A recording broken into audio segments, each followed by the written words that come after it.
ఈ పిండిలో ఇప్పుడు కొంచెం సాల్ట్ వేసుకుందామండి. నేను రాళ్ళ ఉప్పే వాడతానండి. కొంచెం సాల్ట్ కొంచెం సరిపోతుందండి. ఇప్పుడు దీన్ని వేడి నీళ్ళతో కలుపుకోవాలండి. ఇప్పుడు వేడి నీళ్ళు పొయ్యి మీద పెట్టుకుందాం. ఇదిగోండి గిన్నెలో వేడి నీళ్ళు పెట్టుకున్నాను కదా. ఇప్పుడు ఇవి హీట్ అవుతున్నాయి కదండి. ఈ వాటర్లో ఆ పిండిని కలుపుకుందామండి. ఈ వేడి నీళ్ళు కొంచెం కొంచెంగా పోసుకొని కలుపుకుందామండి. ఇది ఉండగడుతుంది అని ఏం లేదు, కొంచెం కొంచెంగా పోసుకోండి. ఇదిగోండి స్పూన్తోనే అదే గెంటుతోనే కలబెట్టుకోవచ్చు. చపాతీ పిండి ఎలా కలుపుతామో ఆ విధంగా కలుపుకోవాలండి. చూసారు కదండి, ఇలా చపాతీ పిండి కలిపెట్టుకున్నట్టు కలిపెట్టుకోవాలండి. ఇప్పుడు పొయ్యి మీద బాండి పెట్టుకొని నూనె పోసుకుందాము. ఇదిగోండి బాండీలో నూనె పోసేసుకున్నాను. ఇది ఇప్పుడు హీట్ అయిందండి. ఇదిగోండి ఇట్లా చిన్న చిన్న ఉండలు చేసుకొని ఒక పాలిథిన్ కవర్ పెట్టుకున్నాను.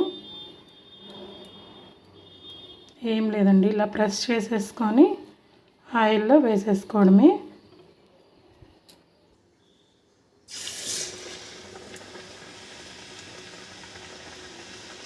ఇది నేను ఫస్ట్ టైం అండి చేయడం, ఎలా వస్తాయో ఒకసారి చూడాలి. చూసారు కదండి ఎంత బాగా పొంగుతున్నాయో.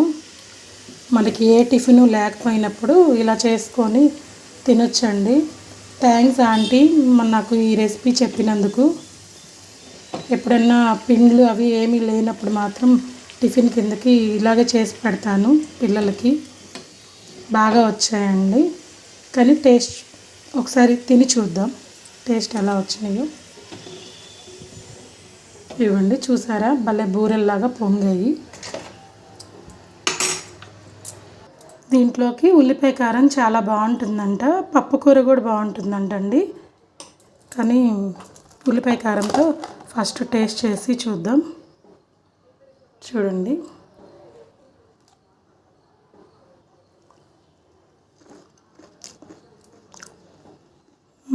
చాలా బాగున్నాయండి. టేస్ట్ మాత్రం సూపరు. మీరు కూడా ఒకసారి ట్రై చేయండి. Thank you for watching. ఎవరైనా కొత్తగా సబ్స్క్రైబ్ చేసుకునే వాళ్ళు చేసుకోండి నా ఛానల్ని.